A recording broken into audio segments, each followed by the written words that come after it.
So hello दोस्तों, कैसे हैं आप लोग। आशा करता हूं कि आप लोग अच्छे होंगे। जैसा कि इस वीडियो में बताने वाले हैं कि दोस्तों अगर आप भी एमपी पुलिस यानी मध्य प्रदेश की तैयारी करते हैं और दोस्तों आपका भी एग्जाम 30 अक्टूबर को है, तो दोस्तों आज हम जीके जीएस से प्रश्न अर्थात जैन और प्लस बौद्ध धर्म से हम आपको बताने वाले हैं, जो आपको 50 इंपॉर्टेंट प्रश्न रहेगा। दोस्तों अगर आप पढ़ लेते हैं तो जैन प्लस बौद्ध धर्म से हमेशा 5 से 6 क्वेश्चन आपको देखने को मिलता है, तो हमें नहीं लगता कि एक भी प्रश्न आपको एमपी पुलिस के लिए 30 अक्टूबर को छूटने वाला है। तो दोस्तों आज हम इस वीडियो में पूरा डिटेल से बताने हैं, वीडियो को पूरा देखिएगा। दोस्तों वीडियो पर नए हैं तो वीडियो को प्यारा सा लाइक करके चैनल को कर दीजिएगा सब्सक्राइब, क्योंकि यही एक लौता चैनल दोस्तों बनाया गया है जिसपे किसी भी गवर्नमेंट एग्जाम की अगर आप तैयारी करते हैं तो आपके लिए क्वेश्चन का एनालिसिस कराता है, आपके लिए सही जानकारी देता है। तो चलिए दोस्तों प्रश्न की ओर बढ़ते हैं। सो दोस्तों हम बता दें, आपका पहला प्रश्न है, कहता है कि महात्मा बुद्ध का जन्म कब और कहाँ हुआ था। तो दोस्तों आपका राइट आंसर हो जाएगा 566 ईस्वी में क्या हुआ था, महात्मा बुद्ध का जन्म हुआ था। ईसा पूर्व में यानी 566 ईसा पूर्व में जन्म हुआ था। और कहाँ हुआ था, तो कपिल वस्तु के पास लुम्बिनी नामक जो गांव था वहां हुआ था। तो आपका राइट आंसर क्या हो जाएगा। दो गो यहाँ प्रश्न पूछा कि महात्मा बुद्ध का जन्म कब, अगर जन्म पूछे तो 566 ईसा पूर्व हो जाएगा। अगर पूछे अगर कहाँ हुआ था तो कपिल वस्तु जो के पास जो लुम्बिनी नामक एक गाँव है वहां पर ही हुआ था। तो आपका दो गो आंसर है, दो गो प्रश्न दो गो आंसर आपका राइट आंसर हो जाएगा। दोस्तों आपका अगला प्रश्न है कि महात्मा बुद्ध के बचपन का क्या नाम था। तो दोस्तों आपका राइट आंसर सिद्धार्थ हो जाएगा, जिसे हम लोग गौतम भी कहते हैं। दोस्तों आपका अगला प्रश्न है कि सिद्धार्थ का क्या अर्थ होता है। तो दोस्तों सिद्धार्थ का अर्थ होता है जिसकी आकांक्षा पूर्ण हो, यानी कि जिसकी आकांक्षा पूर्ण हो उसको क्या कहते हैं, सिद्धार्थ। तो आपका राइट आंसर आपका जिसकी आकांक्षा पूर्ण हो। दोस्तों आपका अगला प्रश्न है, किस ब्राह्मण ने सिद्धार्थ का नामकरण किया था, यानी कि कौन ऐसे ब्राह्मण थे जो सिद्धार्थ का नामकरण किया था। तो दोस्तों आपका राइट आंसर होगा असित ब्राह्मण ने। ठीक है, आपका राइट आंसर असित ब्राह्मण हो जाएगा। दोस्तों आपका अगला प्रश्न है कि घोड़ा किसका प्रतीक माना जाता है। तो दोस्तों घोड़ा जो है वो बुद्ध के गृह त्याग का प्रतीक माना जाता है। तो दोस्तों आपका राइट आंसर बुद्ध के गृह त्याग हो जाएगा। दोस्तों आपका अगला प्रश्न है, कहता पीपल किसका प्रतीक माना जाता है। तो दोस्तों पीपल जो है वो बुद्ध के ज्ञान के प्रतीक माना जाता है। तो दोस्तों इस वीडियो पर नए हैं तो वीडियो को प्यारा सा लाइक करके चैनल को कर दिए सब्सक्राइब, क्योंकि यही एक लौता चैनल दोस्तों बनाया गया जिस पे किसी भी गवर्नमेंट एग्जाम की अगर तैयारी करते हैं तो आपके लिए क्वेश्चन का एनालिसिस कराता है। अगर आप कुछ भी गवर्नमेंट मतलब मान लीजिए आप ग्रुप डी की एनटीपीसी या रेलवे बिहार दरोगा दिल्ली पुलिस कुछ भी करते हैं तो आप प्लेलिस्ट में जाइए, मेरा वीडियो देख सकते हैं। दोस्तों आपका अगला प्रश्न है कि महावीर स्वामी यति कब कहलाए। महावीर जो स्वामी है यति कब कहलाए। तो दोस्तों आपका राइट आंसर होगा घर त्यागने के बाद कहलाए। चलिए दोस्तों नेक्स्ट क्वेश्चन की ओर बढ़ते हैं। नेक्स्ट क्वेश्चन कहता है कि महावीर स्वामी कितने वर्षों तक भटकते रहे। तो दोस्तों आपका राइट आंसर होगा यानी कि 12 वर्षों तक। तो आपका राइट आंसर क्या हो जाएगा, 12 वर्ष तक। दोस्तों आपका अगला प्रश्न है कि कितने वर्ष की अवस्था में महावीर को ज्ञान की प्राप्ति हो गया था। तो दोस्तों आपका राइट आंसर 42 वर्ष की अवस्था में। दोस्तों आपका अगला प्रश्न है कि प्रथम बौद्ध संगीति का आयोजन किसके संरक्षण में हुआ था। तो दोस्तों आपका राइट आंसर होगा मगध नरेश अजात शत्रु के संरक्षण में। तो आपका राइट आंसर हो जाएगा। दोस्तों आपका अगला प्रश्न है कि द्वितीय बौद्ध संगीति का आयोजन कब और कहाँ हुआ था। तो दोस्तों आपका राइट आंसर होगा 383 ईसा पूर्व वैशाली में हुआ था। आपका राइट आंसर 383 ईसा पूर्व वैशाली हो जाएगा। दोस्तों आपका अगला प्रश्न कि तृतीय बौद्ध संगीति का आयोजन कब और कहाँ हुआ था। तो दोस्तों आपका राइट आंसर 251 ईसा पूर्व और पाटलिपुत्रा में। द्वितीय पूछे तो आपका 383 हो जाएगा वैशाली में, और तृतीय पूछे तो 251 ईसा पाटलिपुत्रा में। दोस्तों आपका अगला प्रश्न कि तृतीय बौद्ध संगीति किसके शासनकाल में हुआ था। तो दोस्तों आपका राइट आंसर हो जाएगा किसके शासनकाल में हुआ है। तो आपका राष्ट्र अशोक के में हुआ था। ठीक है, इसमें एक और प्रश्न, इसका अध्यक्ष कौन था। तो दोस्तों आपका राइट है मोगली पुत्र तीक्ष्ण हो जाएगा। चलिए दोस्तों नेक्स्ट क्वेश्चन को बढ़ते हैं।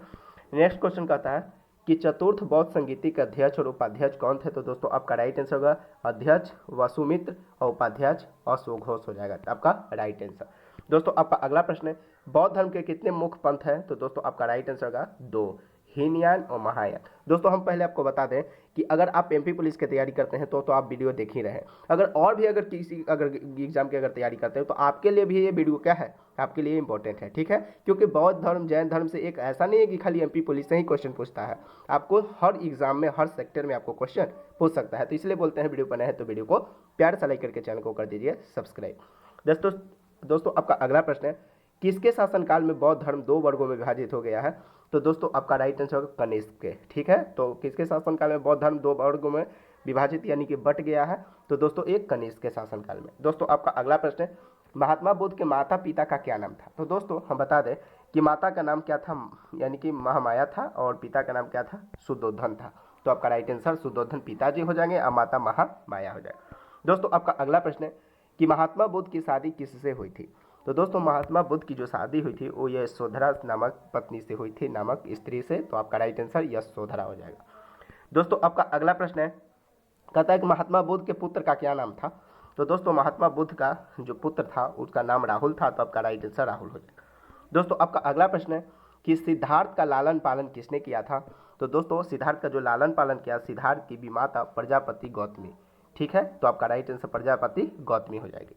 दोस्तों आपका अगला प्रश्न है कि सिद्धार्थ किस वंश के थे। तो दोस्तों सिद्धार्थ जो थे वो शाक्य वंश के थे। तो आपका राइट आंसर शाक्य वंश हो जाएगा।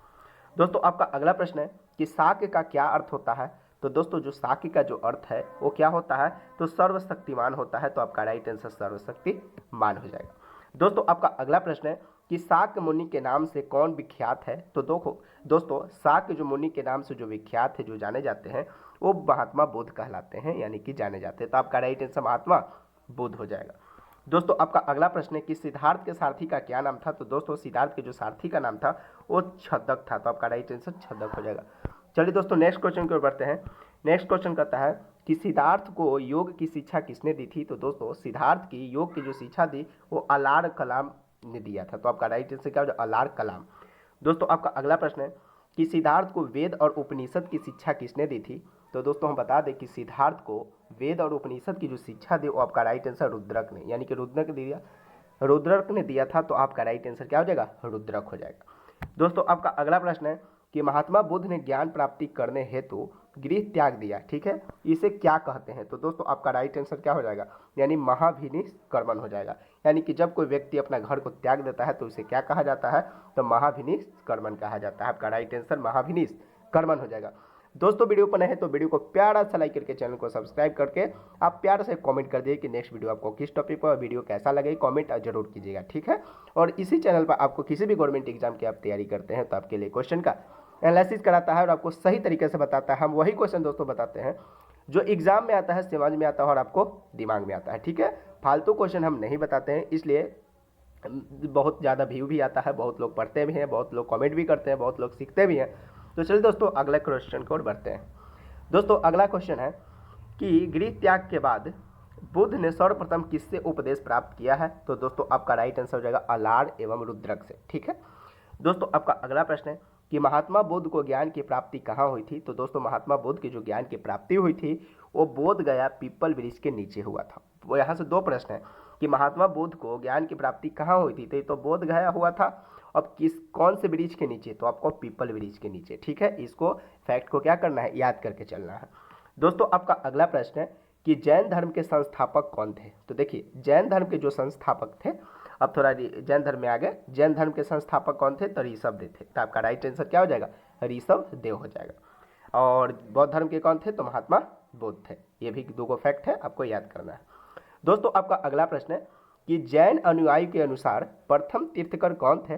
तो दोस्तों आपका राइट आंसर हो जाएगा यानी कि ऋषभ देव हो जाएगा। तो आपका राइट आंसर क्या हो जाएगा, यानी कि जैन अनुयायी के जो अनुसार प्रथम तीर्थकर थे वो कौन थे। तो आपका राइट आंसर क्या हो जाएगा, यानी कि ऋषभ देव हो जाएगा। ठीक है, आपका अगला प्रश्न है कि जैन धर्म के आचार्य क्या कहलाते हैं। तो दोस्तों जैन धर्म के जो आचार्य हैं वो क्या कहलाते हैं। तो दोस्तों आपका राइट आंसर क्या हो जाएगा, तीर्थकर हो जाएंगे, क्योंकि तीर्थकर जो है वो जैन धर्म के आचार्य कहलाते हैं। ठीक है, आपका अगला प्रश्न है कि जैन धर्म के अनुयायियों को क्या कहा जाता है। तो दोस्तों बता दें कि जैन धर्म के अनुयायियों को हमेशा निग्रंथ कहा जाता है। तो आपका राइट आंसर क्या होगा, निग्रंथ हो जाएगा। ठीक है, चलिए दोस्तों नेक्स्ट क्वेश्चन की ओर बढ़ते हैं। नेक्स्ट क्वेश्चन कहता है कि जैन धर्म के आचार्य क्या कहलाते हैं। तो दोस्तों आपका जो राइट आंसर हो जाएगा तीर्थकर हो जाएंगे। ठीक है, दोस्तों आपका अगला प्रश्न है कि जैन धर्म के अनुयायियों को क्या कहा जाता था। तो दोस्तों आपका राइट आंसर निग्रंथ हो जाए। दोस्तों ये पिछले क्वेश्चन में भी हम बताए हैं, ये रिपीटेड क्वेश्चन है, तो जो हम क्वेश्चन रिपीटेड कराते हैं वो MVVI रहता है, सबसे ज़्यादा वेरी इंपॉर्टेंट रहता है। इसलिए हम बताते हैं कि वो जो रिपीटेड रहता है हम हर वीडियो में 5 से 6 रिपीटेड लेकर आते हैं, जो हमेशा एग्जाम में पूछा जाता है। दोस्तों आपका अगला प्रश्न है, पार्श्वनाथ ने कितने महाव्रतों का प्रतिपादन किया था। तो दोस्तों 4 किया था। ठीक है, आपका राइट आंसर तो कौन कौन, अहिंसा, सत्य, अपरिग्रह, उसके बाद अस्तेय हो जाएगा। ठीक है, ये आपका राइट आंसर हो जाएगा। दोस्तों आपका अगला प्रश्न है, पार्श्वनाथ ने किस महाव्रत पर अधिक जोर दिया था। तो दोस्तों आपका राइट आंसर अहिंसा हो जाएगा। दोस्तों आपका अगला प्रश्न है, पार्श्वनाथ ने किससे मोक्ष प्राप्ति की बात कही है। तो जो पार्श्वनाथ थे वो मोक्ष प्राप्ति की जो बात है वो किससे कहे थे? तो आपका राइट आंसर क्या हो जाएगा? काया क्लेश एवं तपश्चर्या से किए थे। ठीक है, काया क्लेश एवं तपश्चर्या से किए थे। दोस्तों आपका अगला प्रश्न है कि पार्श्वनाथ ने भिक्षुओं को कैसे वस्त्र पहनने का आदेश दिया था? तो दोस्तों आपका राइट आंसर श्वेत वस्त्र पहनने का आदेश दिया था। दोस्तों आपका अगला प्रश्न है कि जैन धर्म का वास्तविक संस्थापक किसे माना जाता है? तो दोस्तों आपका राइट आंसर महावीर स्वामी हो जाएगा। दोस्तों आपका अगला प्रश्न है कि जैन परंपरा के अनुसार जैन धर्म में कुल कितने तीर्थंकर हुए? तो दोस्तों आपका राइट आंसर का 24 हो जाएगा। दोस्तों नेक्स्ट क्वेश्चन की ओर बढ़ते हैं। नेक्स्ट क्वेश्चन कहता है कि जैन धर्म के 24वें तीर्थंकर कौन थे? तो दोस्तों महावीर स्वामी हो जाएंगे। दोस्तों आपका अगला प्रश्न है कि महावीर स्वामी का जन्म कब और कहाँ हुआ? तो कब पूछ रहा है और कहाँ हुआ? तो दो प्रश्न है, तो 599 ईस्वी ईसा पूर्व में हो जाएगा, यानी कब पूछा, जन्म कब, 599 ईसा पूर्व। अब पूछ रहा है कहाँ हुआ? तो वैशाली कुंड ग्राम नामक में, ग्राम में। ठीक है, गांव, ग्राम मतलब गांव, आपका राइट आंसर हो जाएगा। दोस्तों आपका अगला प्रश्न है कि महावीर स्वामी के माता पिता का क्या नाम था? तो दोस्तों हम बता दें कि माता का नाम तिरसला था और पिता का नाम सिद्धार्थ था। ठीक है, आपको याद करना है। दोस्तों आपका अगला प्रश्न है कि महावीर स्वामी किस जाति के थे? तो दोस्तों हम बता दें कि महावीर जो स्वामी थे वो किस जाति के थे? तो दोस्तों आपका राइट आंसर ज्ञात्रिक थे। किसके क्या थे? तो ये ज्ञात्रिक थे। तो आपका राइट आंसर क्या हो जाएगा? ज्ञात्रिक हो जाएंगे। दोस्तों आपका अगला प्रश्न है कि महावीर स्वामी के बचपन का क्या नाम था? तो दोस्तों बता दें कि महावीर स्वामी के बचपन का नाम वर्धमान था। और दोस्तों बता दें कि गौतम बुद्ध का बचपन का नाम क्या था? सिद्धार्थ था। तो ये भी दोनों फैक्ट को क्या करना है? याद करके चलना है। ठीक है, दोस्तों आपका अगला प्रश्न है कि महावीर स्वामी का विवाह किसके साथ हुआ था? तो दोस्तों हम बता दें महावीर स्वामी के जब विवाह हुआ था वो यशोदा के साथ हुआ था। ठीक है, और यहाँ बता दें कि अगर पूछ दिया कि गौतम बुद्ध का, तो आप पीछे वीडियो में हम बताए हैं, पिछले क्वेश्चन में बताए हैं कि यशोधरा नामक पत्नी से क्या हुआ था? तो गौतम बुद्ध का विवाह हुआ था। और यहाँ अगर पूछ दे महावीर स्वामी के बारे में तो यशोदा से हुआ था। ठीक है, आपका राइट आंसर यशोदा हो जाएगा। दोस्तों आपका अगला प्रश्न है कि महावीर स्वामी का एक अन्य नाम क्या था? तो दोस्तों हम बता दें महावीर स्वामी का एक अन्य नाम यानी दूसरा नाम था वो निगंठ यानी निगंठनाथ पुत्र, निगंठनाथ पुत्र हो जाएगा। हाँ, आपका राइट आंसर क्या हो जाएगा? निगंठनाथ पुत्र हो जाएगा। दोस्तों आपका अगला प्रश्न है कि महावीर स्वामी अपनी पुत्री की शादी किससे की थी? तो दोस्तों आपका राइट आंसर जमाली से किए थे। ठीक है, यानी महावीर स्वामी अपनी पुत्री की जो शादी किए थे वो किससे किए थे? तो जमाली। आपको यह भी प्रश्न पूछ सकता है, यहाँ से आपको सोचने वाला प्रश्न है कि महावीर स्वामी अपनी पुत्री की शादी किससे की? ये जो जमाली हो जाएगा, तो पूछ दिया, पूछ देगा कि महावीर स्वामी की दामाद के कौन थे? तो कौन थे? जमाली थे। ठीक है, ये क्या है? फैक्ट है। दोस्तों इस तरह आपको इंपॉर्टेंट जो भी 50 क्वेश्चन हमको बना जैन और बौद्ध धर्म से आपके लिए हम लेकर आए हैं। ठीक है, तो वीडियो कैसा लगा वीडियो में कमेंट करके जरूर बताइएगा, और वीडियो पर नए हो तो वीडियो को प्यारा सा लाइक करके चैनल को कर दीजिएगा सब्सक्राइब, क्योंकि यही एकलौता चैनल दोस्तों आपके लिए बनाया गया है जो किसी भी गवर्नमेंट एग्जाम की अगर आप तैयारी करते हैं ना, तो आपके लिए क्वेश्चन का एनालिसिस हमेशा कराता रहता है और कराता रहूँगा। दोस्तों जब तक आपका सिलेक्शन नहीं होगा आपके लिए चैनल खड़ा रहेगा। तो आपका ये चैनल है दोस्तों, आप इसको सपोर्ट कीजिए, आप इसको फैलाइए। दोस्तों यही एकलौता चैनल दोस्तों बार बार बोलते हैं कि किसी भी गवर्नमेंट एग्जाम की अगर तैयारी करते हैं और जॉब नोटिफिकेशन के चाहते हैं, तो हाल ही दोस्तों हम बता दें कि बिहार दरोगा और दिल्ली पुलिस का वैकेंसी आया। आप इस चैनल पर जाकर प्लेलिस्ट में पूरा वीडियो देख लीजिए कि कैसे आप तैयारी कर सकते हैं। मान लीजिए अगर आप एमपी पुलिस से देख रहे हैं और अगर आप एमपी पुलिस की तैयारी करते हैं और आपको लगता है कि नहीं हम बिहार दरोगा भी बन सकते हैं और चाहते हैं कि दिल्ली पुलिस भी फॉर्म भर सकते हैं, तो कोई दिक्कत नहीं, अदर स्टेट वाले भी भर सकते हैं। लेकिन उनका में थोड़ा सा एक दिक्कत होता है, क्या? वो जनरल कैटेगरी में गिने जाते हैं।